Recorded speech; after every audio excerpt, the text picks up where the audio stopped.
പ്രിയമുള്ള പ്രേക്ഷകരെ, നമ്മുടെ ചർച്ച ചെയ്യുന്നത് മേൽപ്പത്തൂർ നാരായണ ഭട്ടതിരി വിരചിതമായ നാരായണീയത്തിലെ അഷ്ടാംഗയോഗവും തസ്സിദ്ധി പ്രകരണവുമെന്ന 4-ാം അധ്യായത്തിലെ 3-ാമത്തെ ശ്ലോകമാകുന്നു.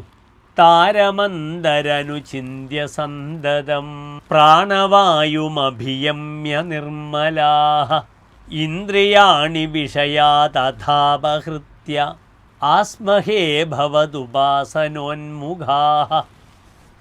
ഇനി ഈ ശ്ലോകത്തിൻ്റെ പദച്ഛേദം ശ്രദ്ധിക്കുക.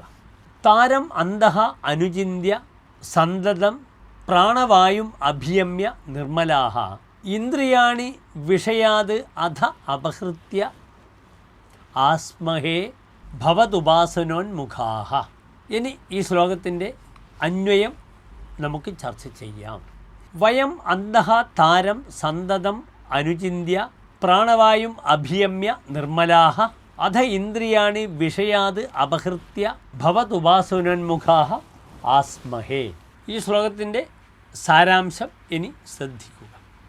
അല്ലയോ ഗുരുവായൂരപ്പ, ഞങ്ങൾ ഓംകാരത്തെ ഇടമുറിയാതെ മനസ്സിൽ ധ്യാനിക്കുകയും പ്രാണവായുവിനെ ഉള്ളിൽ അടക്കുകയും ചെയ്തിട്ട് കാമക്രോധമത മാത്സര്യാദി ദോഷങ്ങൾ അകന്നവരായി അനന്തരം ഇന്ദ്രിയങ്ങളെ വിഷയങ്ങളിൽ നിന്നും പിന്തിരിപ്പിച്ച് ഭവാനെ ഉപാസിക്കുന്നതിൽ മാത്രം തൽപരരായി ഞങ്ങൾ കഴിഞ്ഞുകൊള്ളാം.